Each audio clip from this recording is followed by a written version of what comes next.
Bonjour dans cette nouvelle vidéo.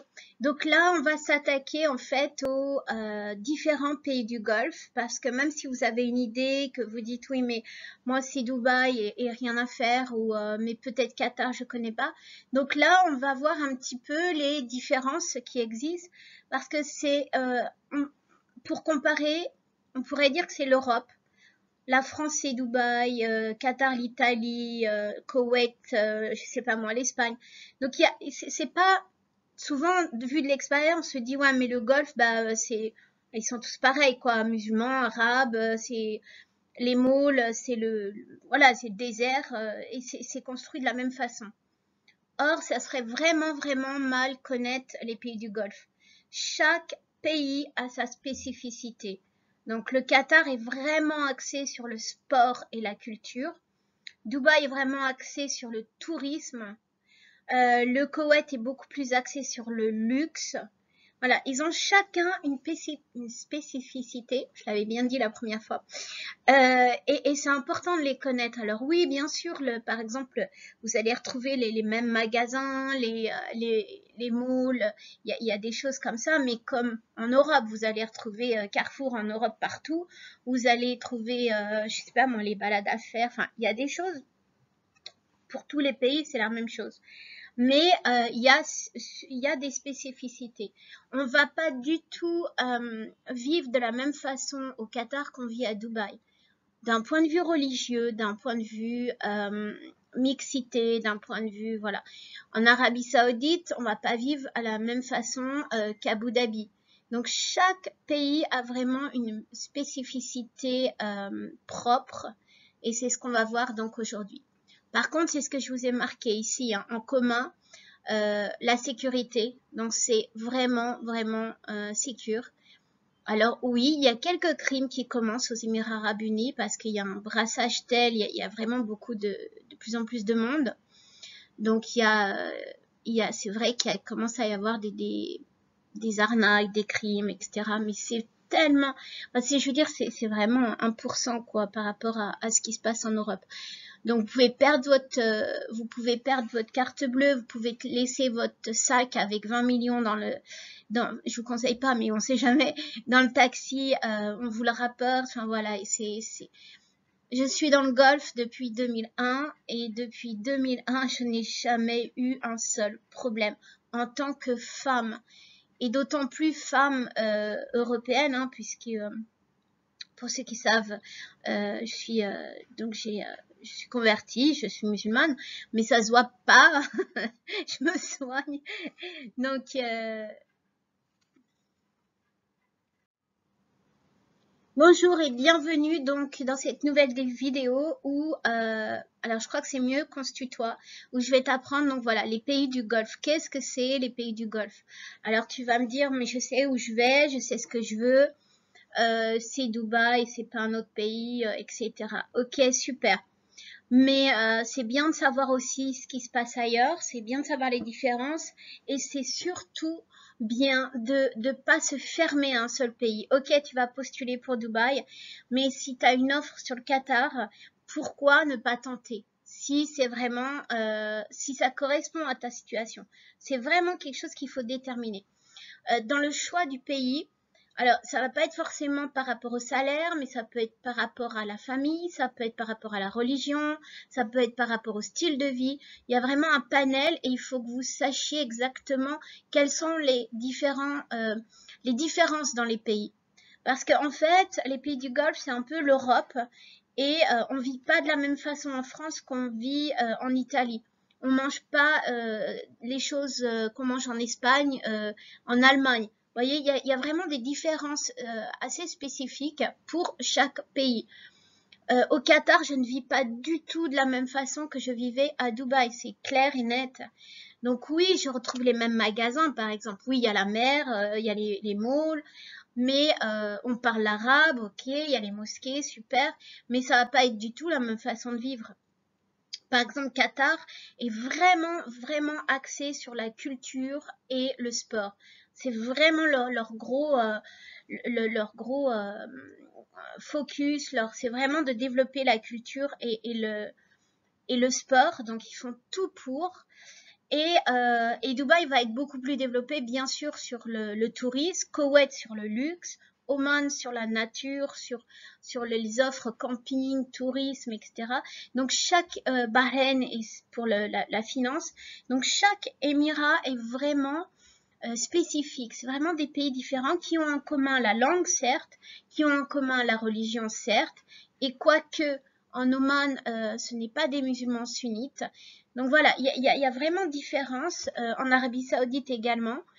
Bahreïn, le roi est sunnite, mais la population est chiite. Donc voilà, il y a vraiment des différences à connaître pour savoir où est-ce que vous mettez les pieds et où est-ce que tu sauras le mieux. Je rebascule souvent sur le vous, j'essaye de m'y faire. Donc, mais voilà, en commun, la sécurité, parce que c'est vraiment de toute façon, que ce soit au Koweït ou à Dubaï ou à Qatar, la sécurité c'est vraiment quelque chose qui prône. Vous pouvez oublier votre sac avec 20 000 euros dedans dans un taxi, on vous le rapporte. Enfin, il n'y a pas d'agression, ou alors c'est vraiment très rare. Il y en a quelques-uns. Ça commence à Dubaï, malheureusement fait par des étrangers, mais c'est très rare qu'il y ait des... bon, c'est vrai que c'est un peu aussi couvert parce que c'est pas politiquement correct et ça attire pas les touristes, mais c'est rare, franchement c'est rare. Et on peut dire la même chose qui se passe en France, hein. Donc c'est vraiment rare. Pour vous dire, je suis dans le golf donc pour te dire, je suis dans le golf depuis 2001 en tant que femme, et j'étais en tant que femme seule, et je n'ai jamais eu un seul problème. Je sortais le soir, le soir, la nuit, j'allais à droite, à gauche, je travaillais, enfin voilà, je n'ai jamais eu, j'allais dans le désert seule, je n'ai jamais eu aucun problème. Donc voilà, pour ceux qui partent en couple, et si c'est la femme qui reste seule entre parenthèses, il n'y a aucun souci. Et si tu es une femme et que tu m'écoutes, franchement, il y a rien. Si tu veux sortir et si tu veux être draguée tous les jours, il y a aucun souci. Notamment à Dubaï, c'est vraiment open bar, ce qu'on appelle open bar. Mais si tu veux vraiment vivre religieusement, il n'y a aucun souci également. Et c'est ça qui vraiment fait la force des pays du Golfe, et qui fait aussi que beaucoup d'expats, notamment des Français convertis, parce que ce qui nous concerne nous, notamment des Français convertis, ne veulent plus rentrer. Parce que mais même des Français, hein, parce qu'il y a cette ouverture d'esprit qui est assez incroyable. Voilà, on va prier le vendredi, on va à la plage, on fête Diwali. Alors, Diwali, c'est la fête indienne des Lumières qui a lieu tous les ans. Moi, je l'ai appris quand je suis arrivée au Golfe. En France, je ne connaissais pas du tout. Donc il y a Diwali, on a le Nouvel An chinois, on a Noël. Enfin, il y a une ouverture et un respect sur l'autre qui est juste formidable. Il n'y a pas de débat de non-sens stérile qui aboutit à rien. Ici, c'est l'enrichissement de l'autre. J'ai des collègues bouddhistes. Je travaille mon informaticien et alors je sais plus quelle religion indienne, parce qu'ils en ont beaucoup. Mais voilà, et ils me respectent, je respecte, on échange. C'est vraiment formidable, quoi. C'est cet échange, ce respect. Vous pouvez donc à les plages publiques. Alors peut-être pas trop sur Dubaï, mais sur le Qatar en tout cas. Quand vous allez sur une plage publique, sur Dubaï aussi. Vous avez tu as la nana qui est en monokini, non pas en monokini, en bikini. On va peut-être pas exagérer non plus. Elle est en bikini, enfin en maillot de pièces, et à côté de la femme qui est en burkini. Et chacune se baigne, peut échanger, enfin, on s'en fout. En fait, et c'est ce qu'on n'a pas encore compris en Europe, en tout cas en France, c'est que ça appartient à chacun. Personne va contaminer l'autre, et on s'en fout si l'autre est en burkini, si l'autre elle est sans foulard, avec le voile intégral. Enfin, je veux dire, qu'est-ce que ça change dans mon échange à l'autre? Parce que ce que je veux, c'est si j'ai affaire à elle ou à lui pour des renseignements ou où elle travaille avec moi, c'est un échange. Il va pas m'échanger ses vêtements ou, enfin bref, c'est assez désolant de voir ça ailleurs, mais en tout cas ici c'est vraiment très très enrichissant et c'est ça qui est vraiment agréable. Mes fils par exemple ont grandi ici, donc ils sont grands maintenant, mais ils étaient à l'école française de Dubaï. Ils côtoyaient aussi bien la famille Al-Qasimi, donc une famille royale, que l'expat. Enfin, c'est pas. Alors, on emploie le mot expat pour dire quelqu'un qui vient de France, ça fait très poli. Mais en fait, on est des émigrés. Parce que expat, ça veut dire que vous partez avec un contrat de travail et que vous arrivez sur les pays du Golfe. Donc, vous partez avec, je sais pas, Total, et il t'envoie sur Dubaï, et effectivement, tu as le statut d'expat parce que tout est payé. Mais dans mon cas personnel, comme peut-être dans le tien, c'est plutôt immigré et ça a une connotation vraiment péjorative, mais je suis désolée, appelons un chat encore une fois. Donc voilà, mes fils ont côtoyé aussi bien des enfants de l'émir que des enfants d'émigrés, et c'est ça qui a fait cette richesse. Et ils ont côtoyé des Libanais, des Français, des Espagnols, enfin, et c'est une ouverture assez incroyable. Si tu pars avec tes enfants, vraiment, c'est vraiment une ouverture formidable pour eux parce tu vas voir, ils vont pouvoir apprendre vraiment des langues différentes, des mentalités différentes. Et aujourd'hui, mes fils sont pas francs. Ils se revendiquent français alors que ils ont 50% de sang arabe, mais c'est pas grave. Et c'est surtout qu'en fait, ils sont du monde, ils voyagent partout, ils ont attrapé le virus parce il leur faut cette mixité, ce mélange, et c'est ça vraiment qui est formidable.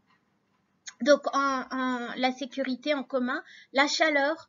Donc la chaleur, bon, les premières années c'est assez pénible. Après, on y fait même plus. Enfin moi je traverse Avant je rentrais, j'avais pris l'habitude de rentrer pour l'été. Soit en France, soit je partais ailleurs. Mais honnêtement, alors je fais pas ici le procès de la France. Il y a du bon et du mauvais dans chaque chose. Mais du coup, je suis plus rentrée. À un moment donné, ça m'a saoulée. Je suis plus rentrée en France et j'ai appris à vivre l'été ici. Et honnêtement, c'est pas pire qu'ailleurs. Donc l'été, on peut très bien se baigner, on peut très bien sortir, on va à la patinoire, on va au ski, on va à la mer le soir. Enfin, il y a plein de choses à faire et finalement, ça passe très bien. Donc oui, au départ, peut-être votre premier été, mais c'est la même chose que si vous étiez au Canada, c'est le premier hiver. Donc la première saison, un peu difficile, la deuxième, et après, c'est bon. On peut monter jusqu'à 50, voire 55 degrés. Mais c'est pas la même chaleur qu'on a en France, c'est pas la même chaleur qu'on a en Europe, donc c'est complètement supportable et tout est climatisé. Il y a même des rues climatisées, enfin le parking, votre appartement, les magasins, votre bureau, tout est clim, on souffre pas de la chaleur. Donc ok, il y a la chaleur, mais on n'en souffre pas tant que ça au final. La religion, donc ça, la religion en commun pour tous les pays du Golfe, la religion musulmane. C'est pas forcément. Alors, il y a une petite différence avec le sultanat d'Oman, qui est une des branches musulmanes, mais qui n'est pas musulmane sunnite. Donc, c'est une autre branche. Également au Bahreïn. Bahreïn, le roi est sunnite, mais la population est chiite à 80%. Qu'est-ce qu'il y a d'autre? Je pense que c'est tout. Et pour le reste des pays musulmans, et pour le reste des pays du Golfe, donc c'est l'islam qui s'applique, la charia qui s'applique. Donc, mais en dehors de l'Arabie Saoudite, il n'y a pas de. Alors si on a eu une exécution, je crois que c'est à Abu Dhabi il y a 2-3 ans. Il y a eu une exécution, mais vraiment pour meurtre. Et ça a été un enfant qui a été tué, torturé, violé, tué. Enfin, ça a été une horreur par des Émiratis et ils ont été condamnés à mort. Donc ça existe toujours dans les cas extrêmes. On est pour, on est contre, c'est la loi. Donc voilà. Il n'y a pas de coupage de main parce que j'ai entendu souvent ça. Il n'y a pas de coupage de main. Il n'y a pas de foulard obligatoire. Même en Arabie Saoudite, maintenant, c'est complètement allégé. C'est même des fois un peu assez hallucinant. Mais on le verra dans la diapo de l'Arabie Saoudite. Ils sont vraiment ouverts, mais ils s'ouvrent peut-être. Enfin, je trouve ça un peu dommage des fois de se perdre un peu trop. Mais donc voilà, il n'y a pas de, il y a rien sur les Émirats. Vous verrez, vous vivez vraiment comme vous voulez. Le short, la mini-jupe, vous vous habillez, mais vraiment comme vous voulez. Qatar, c'est un peu plus traditionnel. On va dire que c'est même traditionnel. Donc pas de short, pas de mini-jupe. S'habiller correctement, ça n'empêche pas. Vous pouvez porter des petits tops, mais on reste dans le correct, vraiment dans le correct. Koweït, ils sont pareils, on reste encore, à part en fait les Émirats Arabes Unis, dans le reste du Golfe, on est plutôt traditionnel. C'est pas le fait de pas être moderne, c'est le fait du respect de l'autre. Donc on évite les shorts, on évite les mini-jupes pour les femmes, à part sur les Émirats Arabes Unis où là vous pouvez vraiment vous lâcher et vivre vraiment à l'américaine, c'est même plus à la française. Hein. Donc la religion, facilité de la vie. Pourquoi? Parce que c'est vraiment, on vous emballe vos courses à Carrefour, vous n'avez pas de pain à 10h du soir, vous appelez, on vous livre le pain, ou alors vous allez à Carrefour, ça reste ouvert jusqu'à minuit, 1h du mat. Voilà, il y a une facilité de vie. Vous n'allez pas monter vos meubles, on va vous les monter. Il y a quelqu'un qui peut venir faire le ménage pour pas grand-chose. Il y a ce qu'on appelle des lauderies, c'est-à-dire des pressings. Donc vous mettez ça coûte pas, franchement ça vaut pas la peine de s'embêter et de perdre du temps à repasser vos vêtements. Voilà, vous mangez à l'extérieur parce que finalement, alors on va le voir aussi, hein, mais pour un couple ou un célibataire, manger dehors c'est des fois plus économique que de se faire à manger chez soi. Qu'est-ce qu'il y a comme facilité de vie? Voilà, il n'y a pas les mêmes tracasseries en administratif qu'en France.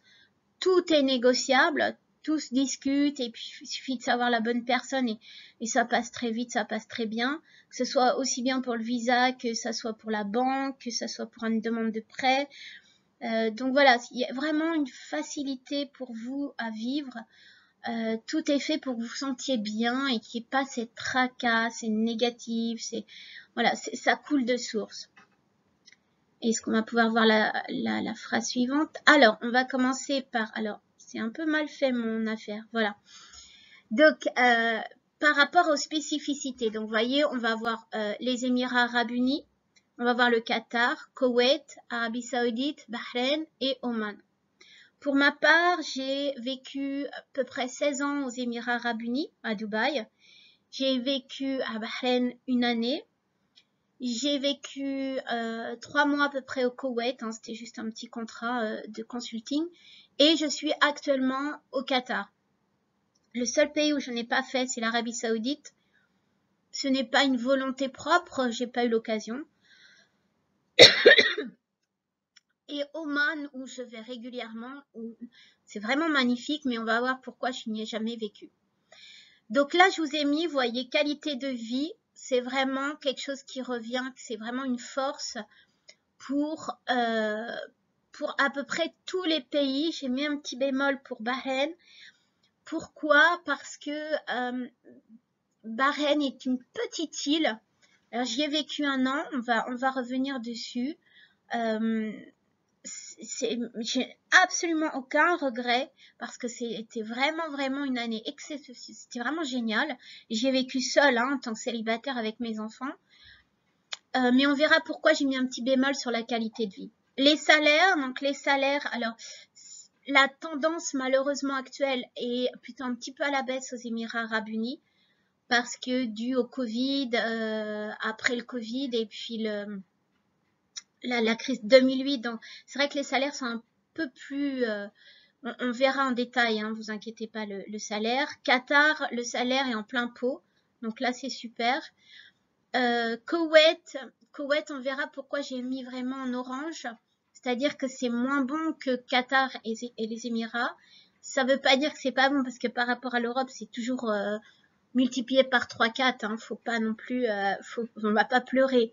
Mais par rapport aux autres pays, le salaire est un peu moindre. L'Arabie Saoudite est en plein pot, comme le Qatar.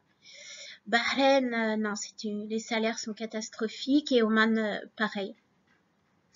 Le coût de la vie, alors vous voyez, le coût de la vie est quand même pas si formidable que ça. C'est quand même assez cher. Les gros postes, c'est l'école, le logement et le médical. C'est vraiment les 3 gros postes. Si vous discutez pas dans votre package pour prendre en charge l'école ou le médical, maintenant il y a une loi qui est faite, et le médical, alors Oman, je suis pas sûre, mais normalement dans tous les pays du Golfe, puisque c'est des États fédérés, hein, donc normalement ils ont des lois communes, et la loi du package, c'est-à-dire salaire, billet d'avion et médical. Mais pas pour votre famille, pour le travailleur qui signe son contrat. Donc c'est pour ça que je mets coût de la vie un peu, c'est un peu cher, parce que si vous partez avec des enfants et avec votre conjointe ou conjoint, le médical est à prévoir, et l'école est vraiment un gros point noir. Donc coût de la vie, opportunité d'emploi aux Émirats, c'est vraiment, il y a vraiment un terrain de jeu formidable. Au Qatar, un petit peu moins, parce que c'est surtout, et on va le voir, c'est surtout par rapport au relationnel. Koweït, on le verra aussi, c'est vraiment koweïtisation à fond.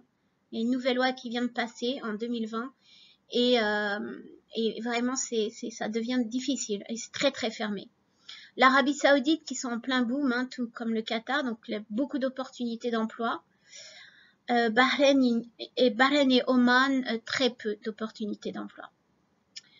La vie sociale extrêmement dense aux Émirats Arabes Unis, il y a 100%. On va dire qu'au Qatar, c'est plutôt dans la tendance en vie sociale 80-70%.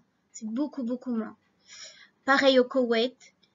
En fait, Qatar, Koweït, Arabie Saoudite, c'est une vie sociale qui est plutôt interne, donc vraiment plutôt entre amis, etc. Que Dubaï, c'est vraiment, voilà, vous allez aux boîtes de nuit, fêtes, enfin c'est crazy.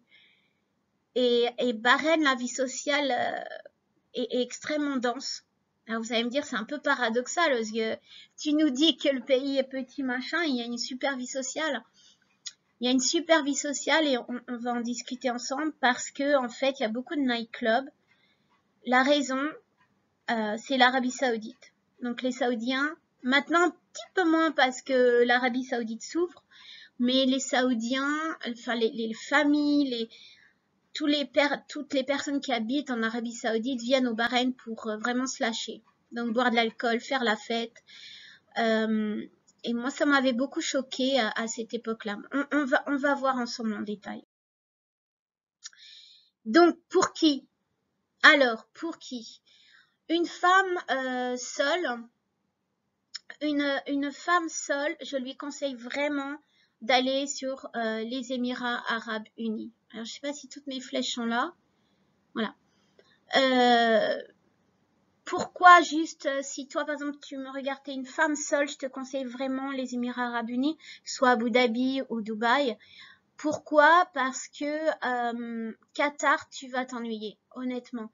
Alors, j'ai été 16 ans à Dubaï, femme seule, célibataire, je crache pas sur la soupe. C'était vraiment génial, je me suis vraiment éclatée, ça correspondait à ma carrière, ça correspondait à ma façon de vivre, enfin voilà, c'était l'époque, et mes enfants donc ont été élevés sur Dubaï, et quand ils sont arrivés à l'âge adolescent, ils ont adoré aussi, enfin voilà, ils ont vraiment apprécié. Quand ils sont arrivés à 17-18 ans, donc moi j'arrivais un petit peu plus âgée, et on a fait le choix de quitter. Pourquoi? Parce que ça correspondait plus forcément à notre réflexion religieuse, morale, et les Émirats arabes ont vraiment changé, ont évolué, et pas dans notre sens. Alors après, peut-être que pour personne, ça va complètement correspondre. pour moi et mes enfants, ça ne correspondait pas à ce qu'on voulait. On voulait pas se retrouver en Europe, puisqu'on avait quitté l'Europe 16 ans auparavant. Donc, on voulait pas se retrouver en Europe. Et du coup, on a fait le choix de partir sur le Qatar pour des points de vue aussi économiques. Donc voilà, si tu es une femme seule, le Qatar, tu vas t'ennuyer. Pourquoi? Parce que le Qatar, c'est vraiment beaucoup plus famille. Et donc, je l'ai mis là après. Hein. Un homme célibataire. Alors, un homme célibataire, j'ai oublié ma petite flèche, mais un homme célibataire, bien sûr, les Émirats Arabes Unis aussi. Un homme si t'es un homme et t'as envie de faire la fête et t'es jeune et pour ta carrière, c'est Dubaï. C'est vraiment, vraiment Dubaï, je te le conseille. Parce que ça va booster ta carrière, tu vas t'éclater, tu vas rien économiser, faut pas rêver. Mais c'est vraiment une expérience à faire. Donc vraiment Dubaï pour un homme célibataire, je suis à 100%. Un homme célibataire alors je crois que mes flèches sont un petit peu parties à droite et gauche. Un homme célibataire qui est plutôt religieux ou voilà, je vais lui conseiller l'Arabie Saoudite. Pourquoi? Parce que pour sa carrière, c'est excellent aussi.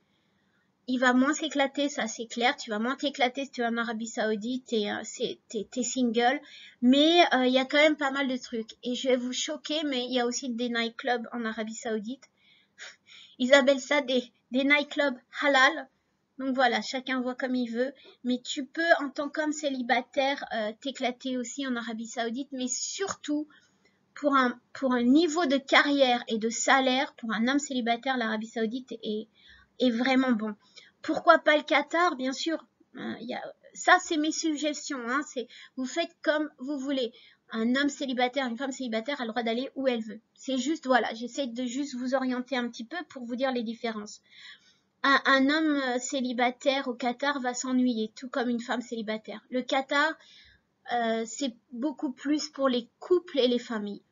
Donc on le voit après. Hein. Un couple peut aller aux Émirats, au Qatar, au Koweït et en Arabie Saoudite. Parce que un couple vous allez pas vous retrouver seul, vous êtes en couple, donc vous aurez pas du tout les mêmes problématiques que célibataire au Qatar, je veux dire. Donc vraiment un couple pour Bahreïn et Oman, on verra pourquoi je vous ai pas conseillé en tant que couple. Une femme célibataire avec un enfant, il y en a. Donc si tu es une femme et tu m'écoutes, franchement t'es pas la seule. Il y a pas mal de femmes célibataires avec enfants. C'est pas quelque chose d'extraordinaire. Moi-même j'y étais. J'ai jamais eu une réflexion ou un empêchement de travailler ou quand mes enfants étaient malades, mon employeur comprenait complètement. Enfin, il y a une entraide entre femmes qui est formidable. J'avais quelqu'un à la maison pour eux. Enfin voilà, il y a vraiment. Et puis c'est sécure, donc il y a toujours un gardien, il y a toujours quelque chose. Quand ils rentraient de l'école, une année ils prenaient le bus, parce qu'il y a les bus jaunes à l'américaine. Mais ensuite je leur faisais prendre le taxi quand ils sont arrivés au collège, parce qu'ils n'avaient pas les mêmes horaires. Voilà, ils se débrouillaient, ils sortaient. Il n'y a aucun souci en tant que femme célibataire avec un enfant. Donc Émirats, Qatar et Bahreïn. Vraiment, pour une femme célibataire avec enfant, c'est les 3 pays que je conseille. Une femme, alors bon, mon petit dessin n'est peut-être pas terrible, c'est une femme voilée en fait, une femme religieuse. Je vais lui conseiller plutôt l'Arabie Saoudite et le Qatar. Parce que vraiment, si par exemple tu portes le voile, tu regardes cette vidéo, tu portes le voile, aux Émirats, tu vas être un peu plus mal à l'aise. Et il y a beaucoup d'entreprises qui refusent le voile aux Émirats Arabes Unis. Ça paraît fou, mais c'est une chose que vous devez savoir. Donc, alors qu'au Qatar, c'est quelque chose de vraiment bien vu. Et bien sûr, en Arabie Saoudite. Donc, beaucoup plus de facilité de vivre en tant que femme voilée au Qatar et en Arabie Saoudite. Donc, ça, c'est des petits bonhommes qui font la fête. Hein, que ce soit en couple, peu importe si vous êtes fêtard, c'est les Émirats Arabes Unis. Vraiment. Religieux, si vous êtes religieux, c'est Qatar, Arabie Saoudite, pas Bahreïn, parce que vous allez être vraiment choqués. Mais vraiment, si vous êtes religieux, je veux dire vraiment, vous avez vraiment envie de pratiquer et être surtout dans un environnement religieux et respectueux de la religion, Qatar, Arabie Saoudite. Et si vous êtes plutôt fêtard et que vous aimez les boîtes de nuit, sortir, boire, etc., c'est uniquement les Émirats Arabes Unis. Ça va être vraiment le pays où vous allez pouvoir vous éclater.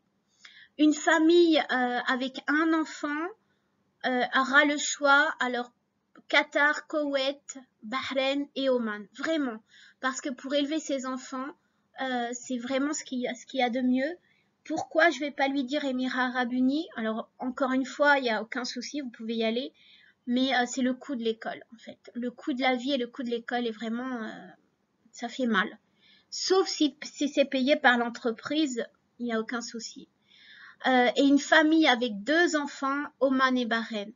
Pourquoi? Parce que vous pouvez aller au Qatar aussi, mais le coût de la vie est beaucoup plus cher dans ces 4 pays-là que Bahreïn et Oman. Le coût de la vie, donc de l'école, du médical, va être moins cher.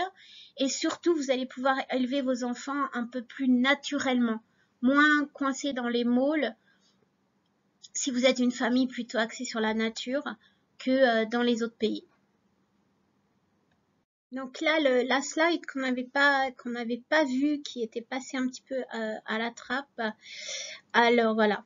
Donc c'est quel visa? Et c'était important, donc je voulais qu'on revienne là-dessus. Quel visa? Pour les Émirats Arabes Unis, donc Dubaï, Abu Dhabi, etc., c'est gratuit, il n'y a rien à faire. Attention, des fois vous pouvez être sollicité.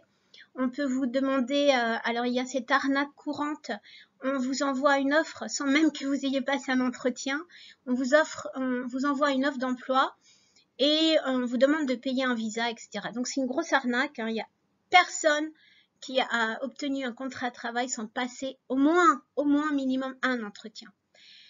Donc, et le visa est complètement gratuit pour les Français, en tout cas ressortissants avec passeport français.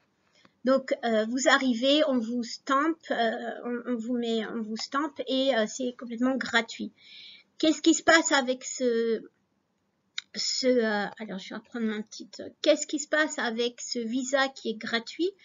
À l'arrivée, en fait, vous avez le droit de rester 180 jours avec ce visa multi-entrée. Et ça veut dire quoi? En clair, ça veut dire que vous pouvez rester 3 mois sur place en visa touriste. Je ne dis pas de travailler, hein. C'est totalement illégal, et je vais le redire et le redire, totalement illégal de travailler avec un visa touriste. Donc, qu'est-ce qui se passe? Vous pouvez, vous avez votre visa touriste, vous pouvez rester 3 mois sur place, et au bout des 3 mois, vous devez quitter le pays pour 3 mois. Vous allez au Qatar, vous rentrez en France, vous allez en vacances en Tunisie, peu importe, mais vous quittez le pays pendant 3 mois. Et ensuite, vous pouvez revenir aux Émirats Arabes Unis encore une fois pour 3 mois. Total dans l'année, et c'est là où souvent les gens, on est un peu perdu, total sur l'année, c'est 180 jours. En fait, c'est 6 mois. Vous avez 6 mois dehors, 6 mois dedans, mais 6 mois coupés en 2. C'est-à-dire 3 mois dehors. Je viens à Dubaï une semaine et je repars. Eh bien, quand vous reviendrez, donc vous revenez quand vous voulez, vous n'êtes pas obligé de rester 3 mois dehors, parce que vous n'avez pas fait 3 mois à Dubaï. Donc, je pars à Paris, je reviens 2 semaines plus tard à Dubaï. Combien j'aurai? Eh bien, en fait, il y aura 3 mois, 90 jours de visa, moins une semaine. Et ainsi de suite. Donc voilà, c'est pour ça qu'on dit une entrée multiple sur 180 jours. Vous pouvez rentrer et sortir autant de fois que vous voulez, tant que vous n'avez pas épuisé vos 90 jours sur place fois 2. Je ne sais pas si c'est clair. N'hésitez pas, si vous avez un blocage sur ça, vous ne comprenez pas, on peut en parler en groupe ou lors d'un appel. Au Qatar, donc pareil, hein, le visa est gratuit à l'arrivée, on vous stampe votre passeport. Le visa est donc valable 3 mois, pareil qu'à Dubaï, hein, sur place, en visa touriste. La différence, et on l'avait avant à Dubaï, mais on l'a plus depuis les attentats de Charlie Hebdo en France. Avant à Dubaï, ce qui se passait qu'au bout de 3 mois, on allait faire un petit tour hop, en Oman, en voiture, et on re-rentrait et c'était reparti. Depuis les attentats de Charlie, ne me demandez pas pourquoi, comment, mais depuis, ils ont arrêté complètement de ça. Donc, vous ne pouvez plus, et ne me dites pas que vous avez entendu la belle-sœur du beau-frère qui l'a fait, parce que vous allez être... J'ai au moins une fois tous les 3 mois, j'ai un Frenchie qui m'appelle totalement en panique parce qu'il est coincé en Oman ou ailleurs. Je peux rien faire, c'est illégal. Vous devez, si vous avez fait ça, vous avez laissé vos affaires à Dubaï, vous êtes parti en Oman parce que le beau-frère du beau-fils vous a dit que c'était encore possible. De Oman, ils vous font rapatrier, enfin à vos frais, hein, ils vous font partir en France en vous laissant vos affaires sur Dubaï. Donc faites très attention, ce n'est pas possible, c'est pas possible par la loi, c'est illégal.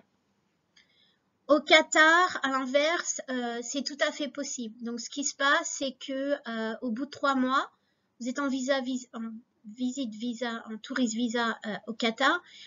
Au bout de 3 mois, vous pouvez aller au Koweït ou vous pouvez aller en Oman, enfin peu importe. Vous sortez du pays, vous restez même à l'aéroport.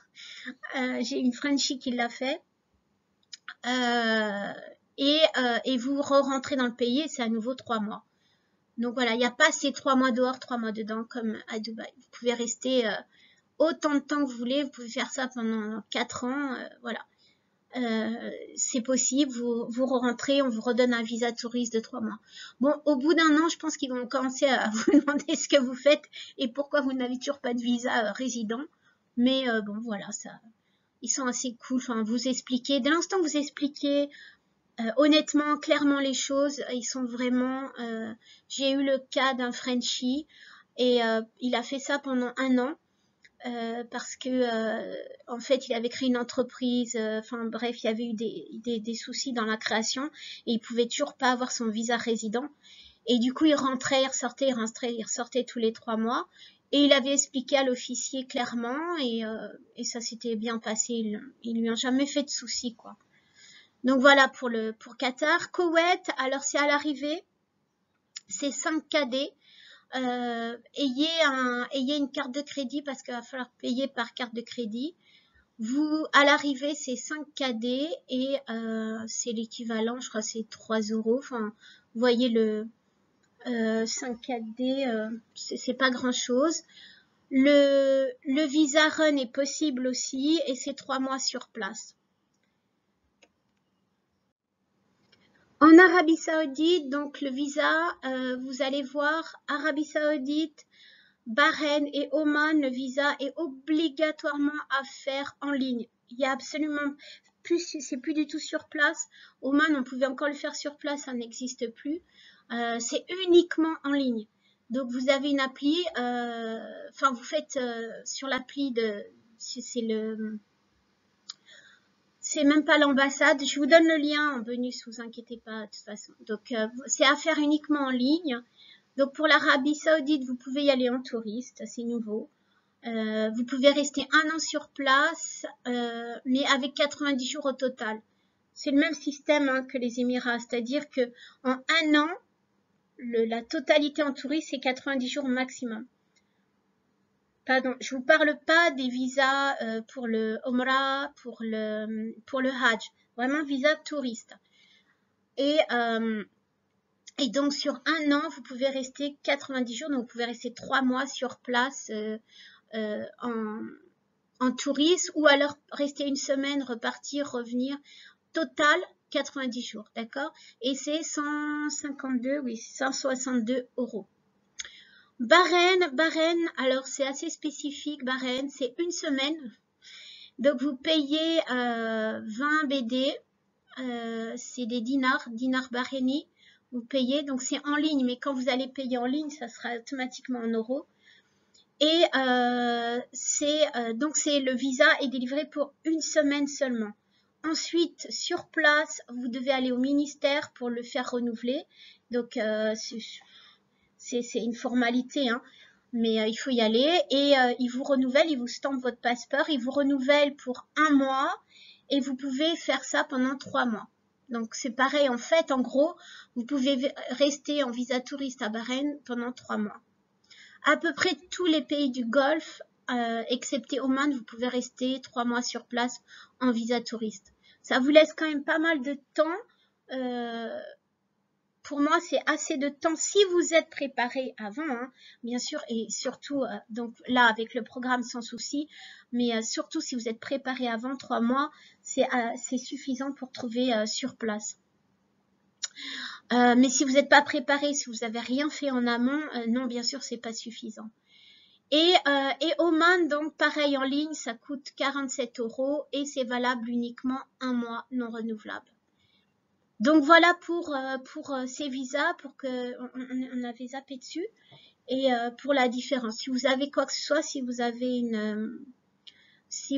on parle pas des visas résidents, hein. Les visas résidents c'est uniquement quand vous allez avoir votre contrat de travail et c'est l'entreprise qui s'occupe de votre visa résident.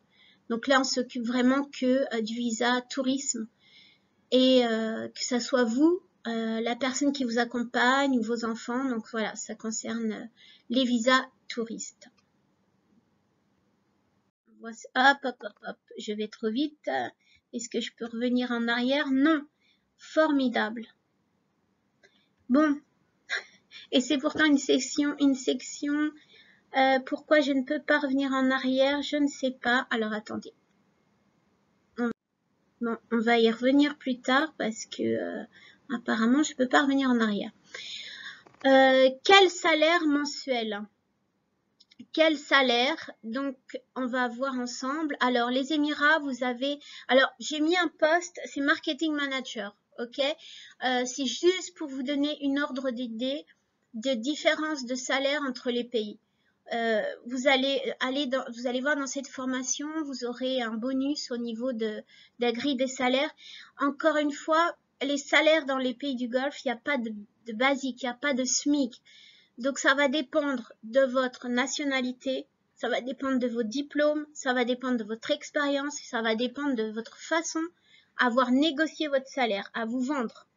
Donc c'est vraiment, il y a 4 choses, voilà, il y a quatre éléments qui vont déterminer votre salaire. Je peux gagner 30 000, vous, à côté, qui avez le même profil, le même diplôme que moi, allez gagner peut-être 20 000. Pourquoi?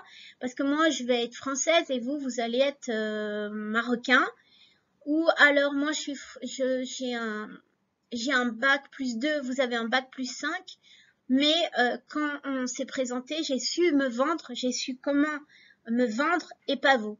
Voilà, c'est vraiment d'un candidat à un autre pour le même poste et c'est pas une question de sexe, hein, c'est pas question parce que je suis une femme et vous êtes un homme ou l'inverse. C'est vraiment par rapport à la nationalité, par rapport ce que j'ai dit au diplôme, par rapport à l'expérience et par rapport à votre marketing, comment vous êtes vendu.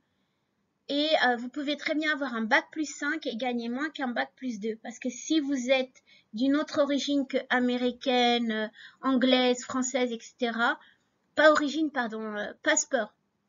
Alors, il y a souvent, on me pose souvent cette question d'ailleurs, et c'est bien que j'en parle.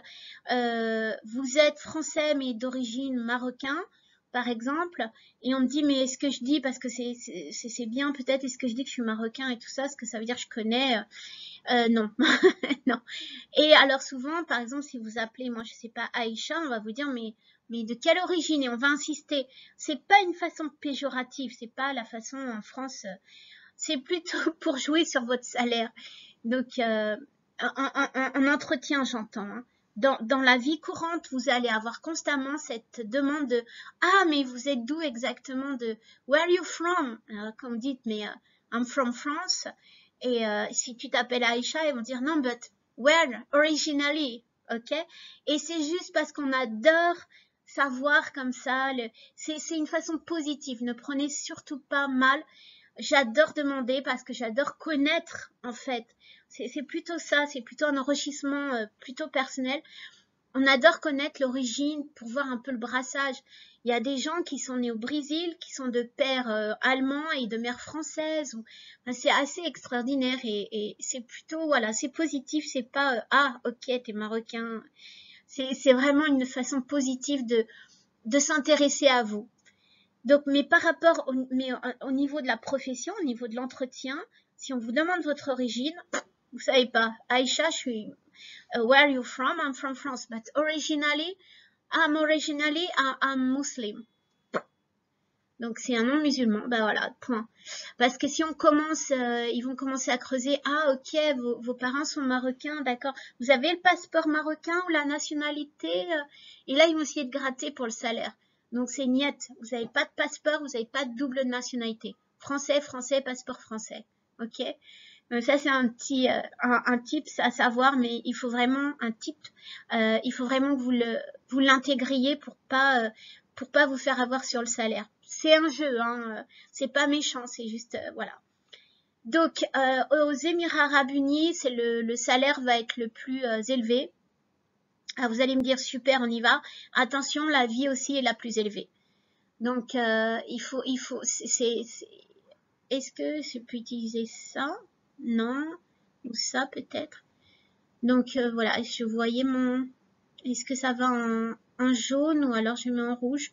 Donc voilà, le salaire est élevé par rapport par exemple en Oman, mais la vie est aussi élevée. Ce salaire-là est mensuel, hein, je redis bien, parce que souvent on me dit par an. Maintenant, c'est un salaire mensuel. On va voir qu'on le mérite bien ce salaire et vous allez voir que waouh, ça paraît énorme, mais le loyer est énorme, l'école est énorme, donc c'est pas si énorme que ça.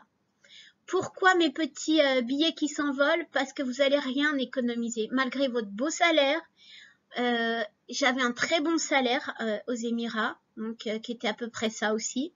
Un peu plus, un peu moins, tout dépend de l'année. Et puis vous avez des bonus. Donc j'avais ce salaire-là, vous allez me dire waouh.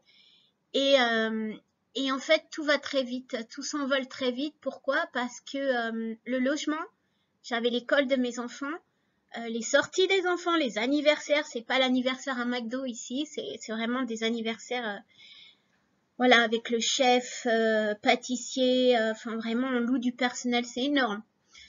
Et enfin bref, et la vie sociale, je sortais beaucoup. Et du coup, ce salaire s'envolait extrêmement vite.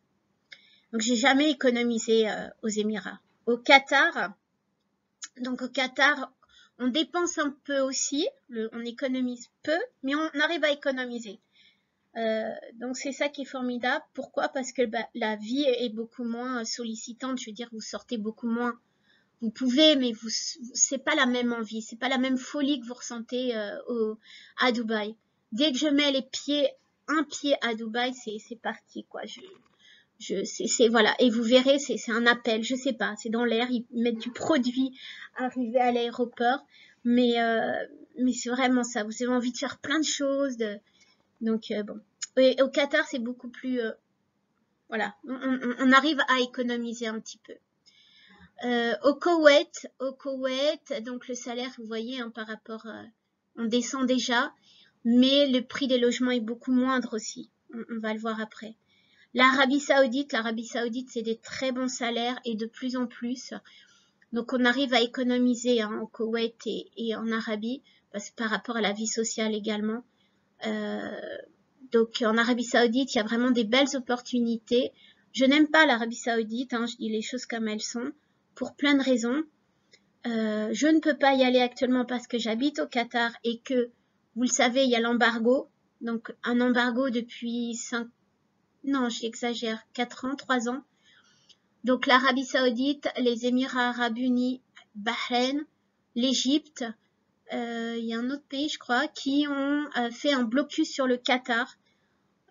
Pour des raisons, alors le Qatar a été accusé d'héberger des terrorismes, etc. Bref, et en fait c'est tout autre, mais et on va pas, c'est pas le but de ce programme, mais c'est de la jalousie entre cousins, c'est politique, enfin bref.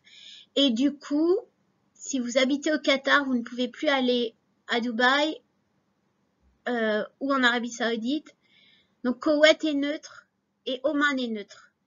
Donc ce qu'on fait, pour aller à Dubaï, quand vous habitez au Qatar, pour aller à Dubaï, on fait escale au Koweït et du Koweït, on peut rentrer aux Émirats. Donc c'est en kikinant, ça nous coûte plus cher. Mais bon, c'est juste à 2 heures, hein, donc c'est pas méchant. Par contre, l'Arabie Saoudite a complètement fermé ses portes aux résidents qataris. Donc, si vous avez sur votre passeport visa résident Qatar, excepté pour le Hajj et la Umrah. Mais sinon, on n'y va pas. Et de toute façon, voilà, par rapport à ce qu'on a vécu, ce qu'on a vu, etc. Moi, personnellement, je vais pas dire le pays. Et donc, non, c'est pas quelque chose. Je dis pas que je n'irai jamais, on sait jamais. L'opportunité peut se faire, mais puisque je me suis mariée il y a 2 ans et que mon époux peut être amené, et c'est un fort peu de chance parce qu'il travaille dans quelque chose où l'Arabie Saoudite, s'il met un pied en Arabie Saoudite, ils peuvent même l'emprisonner. Donc il y a très peu de chance, mais on sait jamais. Vous savez ce que c'est Mektoub, je sais pas si vous connaissez, c'est le destin. Donc pour moi personnellement, je crois beaucoup à ça et j'aurais jamais cru venir vivre au Qatar et apprécier le Qatar. Donc vous m'auriez dit ça il y a 10 ans. No way, j'étais pro Dubaï, j'adorais Dubaï et jamais j'aurais pensé me remarier, no way, vivre au Qatar, no way. Et donc voilà, donc c'est vraiment le destin, votre destin. On dit qu'on en est maître et pas maître parce qu'en fait, on œuvre pour faire des choses, on a des objectifs, mais la vie, votre destin, si c'est d'aller au point X ou de faire Y, vous pouvez faire n'importe quoi, vous allez arriver au point Y et au point X. Donc, et c'est ça qui est juste magnifique. Parce que en fait, on dit faire confiance en Dieu et s'en remettre à Dieu, mais tout en travaillant sur vous. Et c'est exactement ça. J'ai toujours travaillé sur moi, donc travaillé sur le fait au niveau professionnel, etc. Et Dieu m'a apporté toujours des choses assez extraordinaires au niveau du travail et au niveau personnel également, puisque il m'a enlevé mon ex-conjoint pour me donner quelque chose de beaucoup mieux. Donc voilà, faites confiance, honnêtement, faites confiance en la vie, faites confiance à Dieu et au destin. Donc voilà pour la petite parenthèse. Donc voilà, Bahreïn et Oman, les salaires sont vraiment bas. La plupart du temps, les personnes qui travaillent à Bahreïn ou Oman, parce qu'elles ont été envoyées par les compagnies. Moi, c'est ce qui s'est passé pour le Bahreïn. De Dubaï, j'ai été envoyée 1 année sur le Bahreïn. Parce qu'il y a très peu de gens qui viennent et qui trouvent un travail au Bahreïn ou en Oman. J'ai jamais eu l'occasion d'entendre. Donc, c'est vraiment plus les compagnies qui envoient et pour pouvoir travailler et prendre en charge le logement. Alors, une petite idée pour vous donner une ordre d'idée, justement. Vous voyez, aux Émirats, le salaire est super, mais le logement est un des logements les plus chers également. Qatar, le logement reste aussi assez cher. Il est moins cher. Je veux dire, c'est pas la même chose. On peut pas comparer Qatar et enfin, si vous comparez Doha et Dubaï, c'est comme si vous habitiez à Paris et que vous alliez habiter même pas à Nantes, à Angers, ma ville. Donc, je sais pas si vous connaissez, ou Saint-Étienne. Non, Saint-Étienne, j'exagère. C'est vraiment une ville de province. Donc, à Paris, les loyers sont chers, mais les salaires sont meilleurs. Et en province, les loyers sont moins chers, mais le salaire un peu moins aussi. Et les structures, surtout des logements, sont beaucoup moins sympas au Qatar qu'à Dubaï. À Dubaï, vous pouvez... Alors, le logement, hein, c'est un exemple pour un T1, une chambre. Alors, un T1, faut savoir, dans les pays du Golfe, ne comparez pas encore une fois avec la France. T1, c'est souvent, on va dire, 80 mètres carrés, voire 100 mètres carrés. Ouais, même plus. Hein. C'est-à-dire qu'il y a, quand on dit un studio, c'est une pièce en fait, hein, mais c'est énorme. C'est pareil, ça doit faire dans les 60-70 mètres carrés un studio, même plus. J'ai même plus la valeur, mais et un T1, c'est une chambre complète avec une salle de bain, c'est une toilette à l'extérieur, c'est-à-dire quand vous rentrez, donc vous avez le corridor, vous avez une cuisine, vous avez un salon, salle à manger, vous avez une petite salle de bain, un WC, quoi, une toilette. Vous avez une chambre avec une salle de bain et une toilette. Donc voilà, c'est en clair, c'est ça, un T1. Donc je dis des bêtises, ça doit être plus dans les 100-150 mètres carrés. Et fourni ou pas, ça dépend. Le prix, par exemple ici du Qatar, on peut trouver un appartement fully furnished, c'est-à-dire avec machine à laver, sofa. Enfin, vous avez juste vos valises. C'est comme un hôtel appartement. Aux Émirats, vous n'allez pas trouver pour ce prix-là, ça va être vide. Mais par contre, les logements sont beaucoup plus sympas, beaucoup plus modernes, on va dire, qu'au Qatar. Et par contre, par rapport à ça, alors moins au Koweït, moins dans les autres. Bahreïn, oui. Bahreïn, Qatar et Émirats, les logements sont avec piscine et salle de gym. Ça, c'est super, sauf dans certains logements où vous allez vraiment payer moins cher. Mais la plupart du temps, et pour vous dire, hein, c'est pas des choses que je sors de mon chapeau. Pour moi, personnellement, je paye ce prix-là. Je suis au Qatar, j'ai un T1, puisque mes enfants sont partis maintenant, ils sont grands. On va en séance, séance pleurs. Donc je vis avec mon époux, mais du coup, on a pris pour nous, ça nous suffit. C'est grand. On avait une villa, on a changé. Je vous raconte pas ma vie, mais on paye ce prix-là et on a une piscine, on a une salle de gym. On a un grand living room, on a une chambre. Et quand on a pris l'appartement, on a changé il était tout fourni, c'est-à-dire qu'on avait machine à laver, frigo, enfin tout, plaque induction, enfin vraiment le top. Et après c'est à vous, voilà. Nous on voulait garder quelques meubles à nous, donc on les a fait changer. C'est sans supplément, tout est négociable. Voilà, on vous facilite encore une fois les choses. Donc pour vous dire, voilà, c'est vraiment pareil au Bahreïn. Au Bahreïn, j'étais très bien logée. Pareil dans un appartement, j'avais 2 chambres, donc j'étais avec mes garçons et salle de gym. J'avais même un cours de tennis en bas de l'immeuble, c'était super privé à nous. Il y avait un aire de jeu, il y a souvent des aires de jeu pour les enfants, genre vous savez ce qu'on peut trouver à McDo. Il y avait piscine, salle de gym, c'est vraiment, j'ai une très bonne expérience de Bahreïn. Donc voilà, c'est pas des loyers sortis du chapeau ou des salaires, je les ai testés, je connais. Et donc voilà, pour vous donner une petite comparaison, vous pouvez faire un screenshot, vous pouvez noter, et vous aurez tout ça de toute façon dans les bonus pour le coût de la vie et les salaires.